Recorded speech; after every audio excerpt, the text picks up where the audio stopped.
Okay, right. So, yeah, we're going to have a panel discussion now. And the title is The Future Hydrogen Innovation.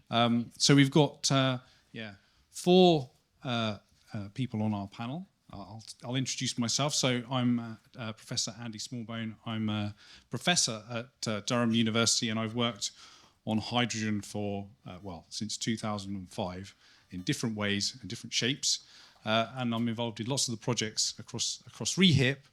And I'm going to be talking to these guys here. So we've got what I'm going to ask them each to do, I guess, starting at this end with Ian.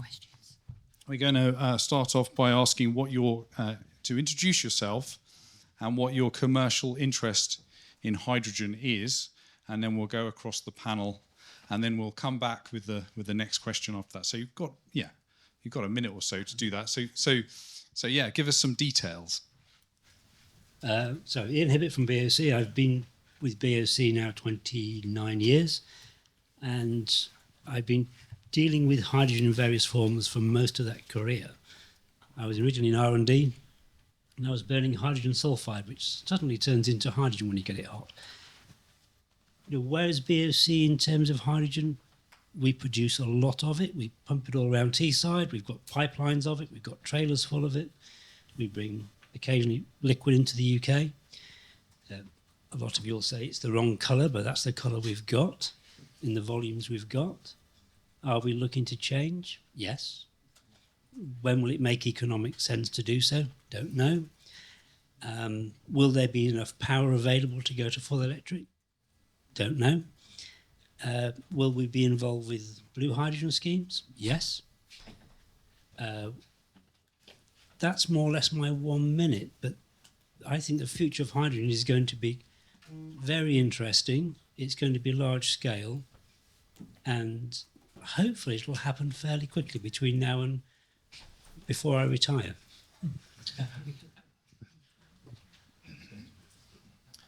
Adrian Wilson. I work for Life, who are a green hydrogen developer. We have established in 2019, so fairly new company.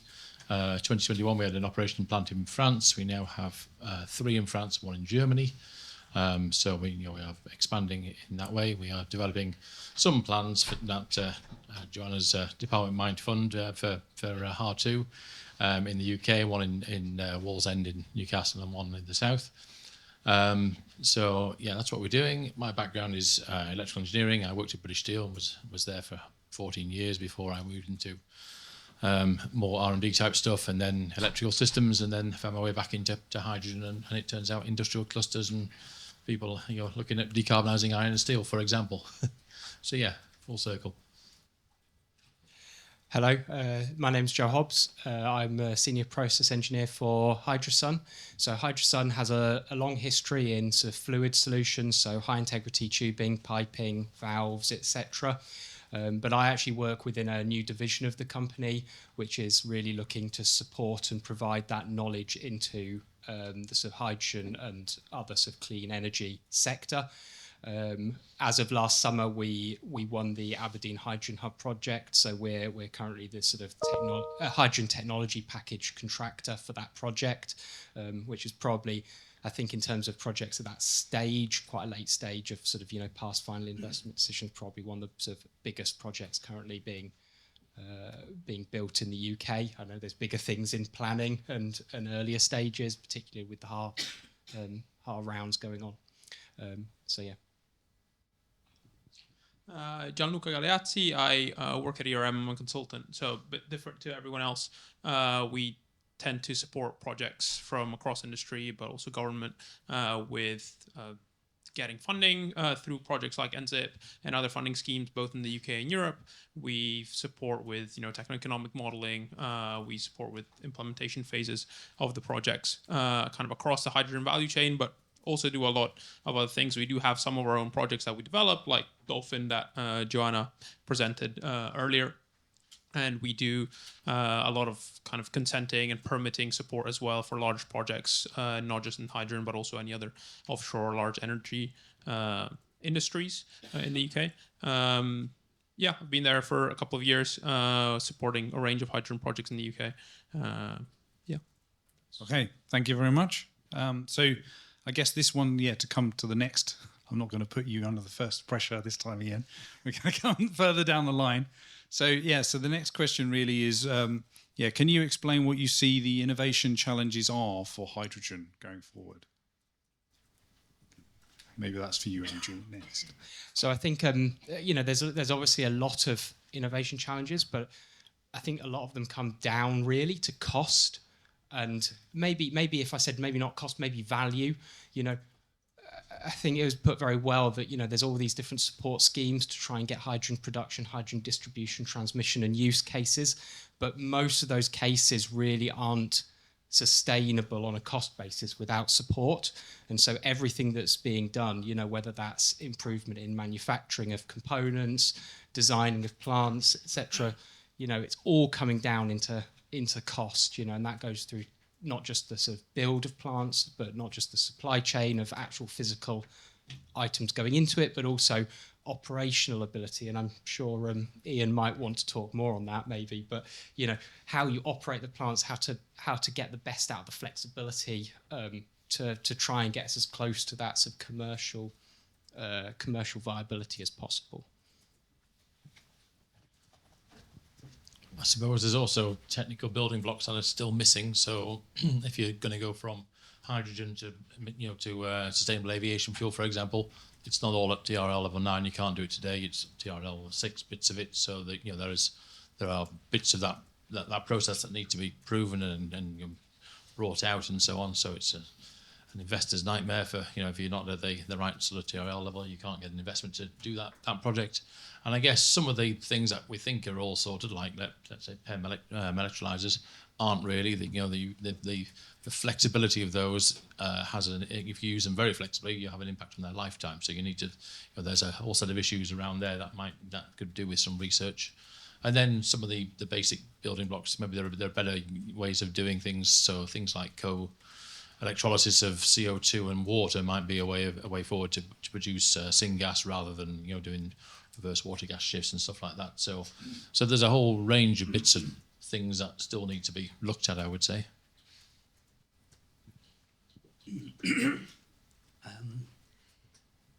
I think I have little fear of the technology developments that are required in hydrogen. I think most of it is doable. I have little fear of that. Where I do see a great need for developments is around our safety cases and usage. What Stuart talked about this morning is quite a culture shift within our organisations to use hydrogen, how we use hydrogen, how we get through those safety cases, how we can reduce that cost of doing a safety case. So it's got to become more normalised. That is going to in itself require quite a bit of innovation in our thinking. The biggest hurdle, I think, to hydrogen at the moment is off-takers. Who is going to use it and when? That's already been discussed today. I think we need a lot more innovative thinking around the business models and how we actually get an off-taker. If I go to the board and said, we can make this hydrogen, their first question is, who's going to buy it and are they going to sign a contract? If you haven't answered those two questions, the answer is no for the money. And that's universal about everybody in this room. So don't kid yourself that boards are going to sign up. They're not. You've got to have an off-taker. One of our biggest competitors, they lost their CEO because they had a philosophy of design, build it and they will come, and the shareholders revolted. So the innovation of how we get across to that is going to be important. So that innovation thinking is important. And finally, carbon. Everything relates back to carbon. How much is the carbon? At the moment, it's low. So all the challenges I see aren't technical, they're commercial. I believe there's so many good engineers, this room's full of them. We can solve all those problems. It's the commercial realities that aren't quite there yet. Yeah, maybe just one more. Yeah, so I think, fully agree on the commercial side is definitely very important. We see a lot of clients coming and they have these great ideas of new technologies that they want to develop, but then, as Ian says, you're struggling to find off takers, and therefore the whole process is halted quite at the get-go. So I think that's definitely a challenge, and big challenge in that is also reducing costs, as you were saying, Joe. And I think a lot of that comes from reducing manufacturing costs and developing those processes, advancing them for these new technologies, and having more kind of newer ways of innovatively producing these large-scale components at such large quantities to be able to meet large demands that will hopefully eventually come, and that will help drive the business cases and help drive the cost down. So I think that's reducing the cost is very much at the crux of all of it. Just one point there on what is hydrogen. What has hydrogen been for the last 100 odd years? It's been a reactant. Very, very little of it has been a fuel. We now have people saying hydrogen as a fuel. That's a huge mental step to take within industry. Virtually all of our hydrogen we produce is used for its reactivity. Now you start saying we're going to use hydrogen as a fuel. Fuel is normally huge quantities, relatively low margin, and mass production. It's a very difficult step to change in hydrogen. And that's where we are. We can understand the reactivity, but using it as a fuel is actually quite new. Yeah, I think there was consensus there, right? Which was that you were all saying the commercial is the first barrier, and that actually technically is very achievable, but limited by the cost and the cost frameworks that we exist in. And I guess this conference is about innovation, and the topic is innovation. So when it comes to addressing some of these innovation challenges, there's an opportunity out there to work with universities, much like Teesside and our own here at Durham. So can you talk through as someone who's working in industry, what is the value of working with universities, and can you give some examples of when and how you've been doing that? And I guess maybe we start at that end of the line up there. Sure. So obviously, as you say, collaboration with universities is very important to advancing technological solutions and innovative solutions across the value chain. We've been doing a lot of work with universities to support projects or to support small kind of SMEs developing their own technologies.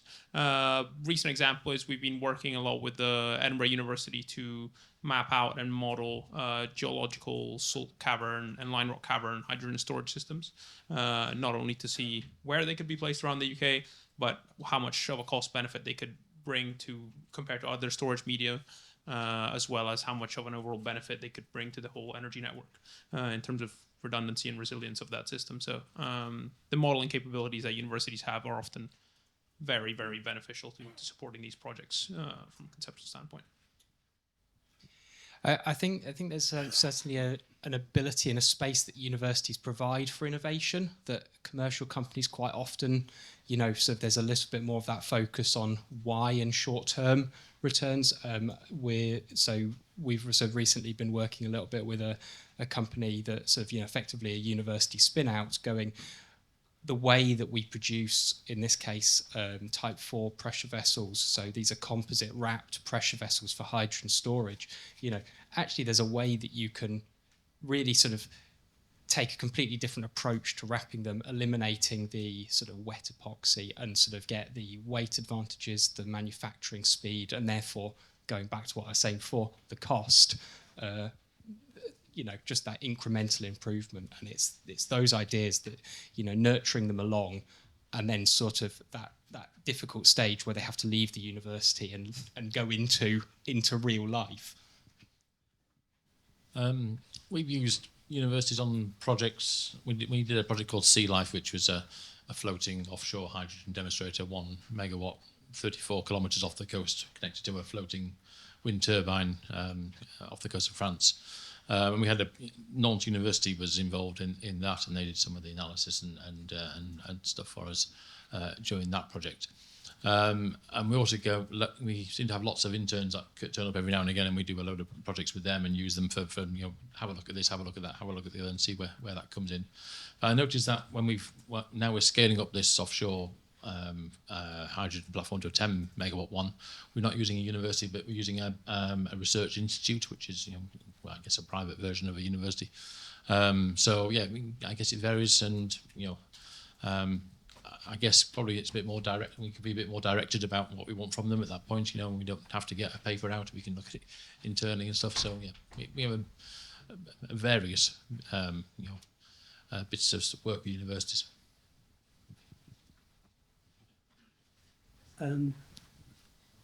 There's a very interesting bit of work come out from the HCN, really around aerospace and the use of hydrogen within aerospace, specifically liquid.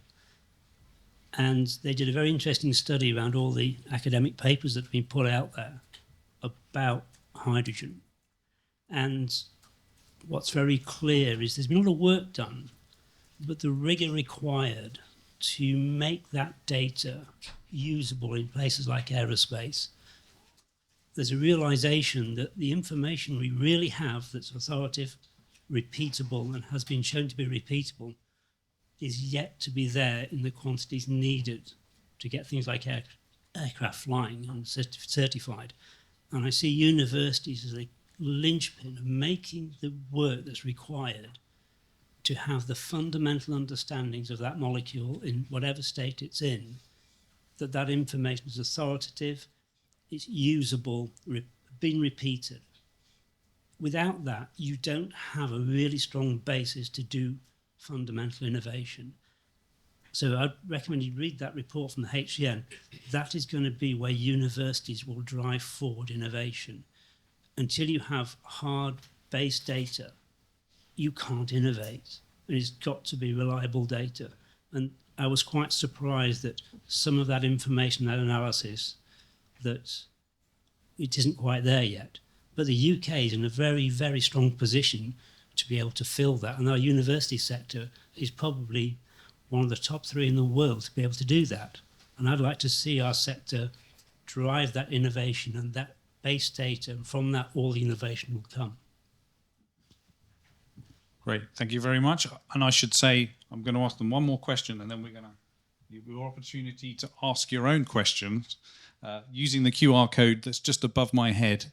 I can see there's about 18 that have come in here. So I'll start asking those in a second.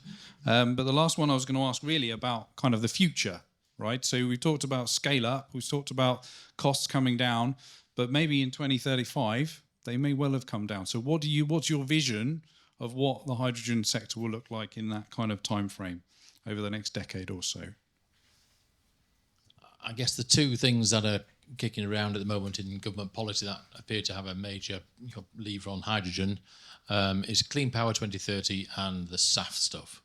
So the SAF mandate is about clean aviation fuel, which requires loads of hydrogen, so that will have an impact on the way that's made and so on. And Clean Power 2030 is encouraging huge investment in offshore wind and onshore wind and solar. So there will be abundance of electricity from time to time.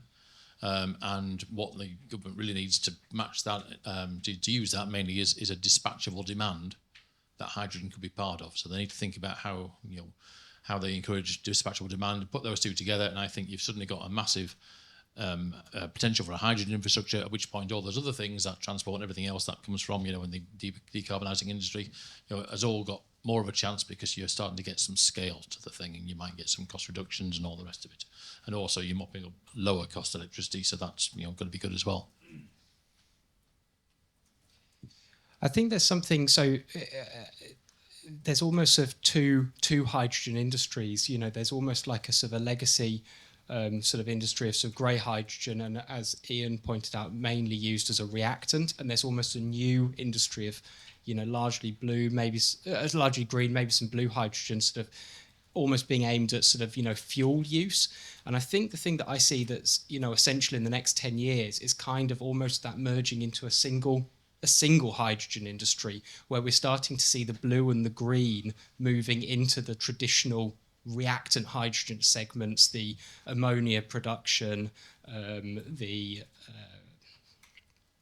sort of, potential green steel making, et cetera, et cetera, et cetera, and so less of this almost kind of division down the middle of the old and the new. Yeah, I think as the sector grows and over the next 10 years, you start seeing larger scale projects come online and commercialization coming forward. You will see a lot of more low carbon production coming into the UK, obviously, and that will help create clear segments within the different applications where hydrogen is going to be really useful. So I think right now there's still a lot of questions about what the best applications might be for hydrogen in certain sectors. But I think that will slowly get defined more and more. And with that, off-takers will start coming into the picture. There'll be clear off-take plans, clear off-take structures, as kind of Ian was hinting at earlier.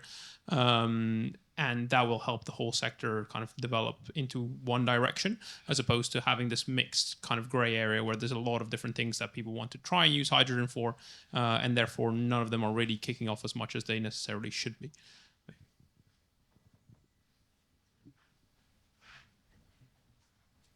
I think the next 10 years will very much depend on who signs the first 6 or 8 offtake agreements. I hope they're large industry. I hope they're on a pipeline. And I hope they're very successful, because once that happens, society will have a belief that it's going to happen, and it can happen, and it can happen at scale. I don't think that can happen in a electrolytic world yet, because I think you need to scale such that it becomes so large that it's a no-brainer for every other industry. Eventually green will take over, no doubt about it, but you're going to need to have that big step. And what's happening in the Northeast, the fact that we now have a CO2 pipeline going in, the fact we have a power station that's CCS, that next stage of having that hydrogen pipeline and grid there, once society sees that large industry is operating successfully on hydrogen, the rest will come. That's my great hope. The Northeast and the Northwest will lead that charge, and then industry will follow on. What it will look like, I don't know, but it's going to be very interesting. Yeah, I think actually that's great, because that segues into the first question, which is there's been a number have come in, and a lot of them are around kind of blue versus green. And the narrative has always been blue, and then we will transition to green. So the question really, I guess, to the panel is, how easy is that transition over to green, and are we committing to blue, and which means that we're stuck there forever? So, like, we've got 4 projects running. We've got 2 at 1 megawatt and 2 at 10 megawatts. That's tiny compared to a gigawatt of blue hydrogen that we're talking about for Teesside. It's really small, and moving from 22 to 222 to 2.2 gigawatts. These are big steps, and you're going from a electrolyzer set that comes in a container to something that looks more like a chemical works, with all the water processing and all the rest of it that goes on behind there. So it's a major change in the way that you operate at scale, and we need to do some stuff and have some experience and build some stuff, of course.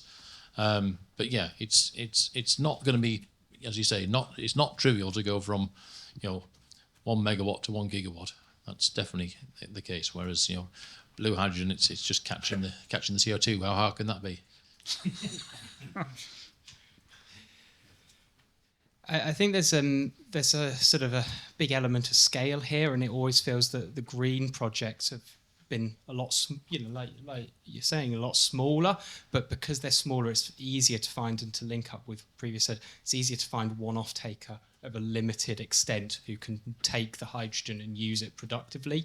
I think for the larger blue projects, it feels like a much bigger step, because you need so much more infrastructure to deal with the CO2, which is again new and it's a single use, and you need to find so much more in terms of demand to make that happen. I suspect longer term it will be very much an opportunistic, and what's right for the UK or for the Northeast might not necessarily fit elsewhere. Countries where, nearer the equator with more sun may find that they have more benefit in green hydrogen, and we might find in the Northeast there's more benefit in blue hydrogen. Yeah, I think another big thing that will affect that transition is the rate at which projects abroad start coming online, and things like long range distribution of ammonia or LOHCs or other kind of energy carriers start to take actual form and arrive to Europe and the UK, and that will help push that transition, because if those projects become very cost competitive, it will just be easier to some extent to import ammonia than to kick off your own large-scale hydrogen production, green hydrogen production plant. So that will definitely support the transition a lot, I think.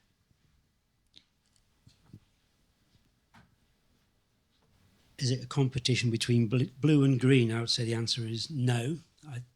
Look at what you're going to use the hydrogen for. If you're going to stick it in a car or anything with a fuel cell, there's a pretty good fit with electrolysis. It comes out particularly clean, comes out particularly pure, and you tend not to contaminate it. And all those people who build fuel cell vehicles, etc., like their hydrogen uber clean with very little contaminant in it.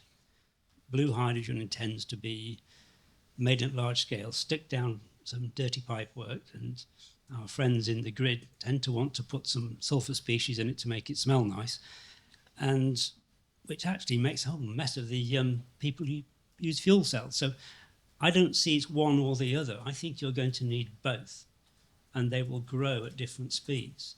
I think you need volume quickly to get credibility. You need electrolysis to help things like vehicles get going, because it solves the purity question. It solves in not having to transport it. And electrolysis will allow you to move further and further into the country and not be tied to the coastal places. Looking on the scale of it, you talk about 1 or 2 gigawatts. The gas grid moves 630 terawatt hours of energy a year. All the projects we've got on today barely make a dent in that. So is there enough space for all these technologies? Absolutely. And you're going to need absolutely all these technologies, plus a load we haven't even thought of, to get anywhere near that number. So I don't see it as a competition. I think they're complementary. You need both. And for different places, different geographies, and different end users. So they're not competing against each other. They're after very different end markets. Yeah, thank you. A very optimistic end to the panel, because we've come to the 2 o'clock, which means we need to move to other rooms, right, Simon? Yeah. So I should say, put your hands together for our lovely and very informative panel discussion.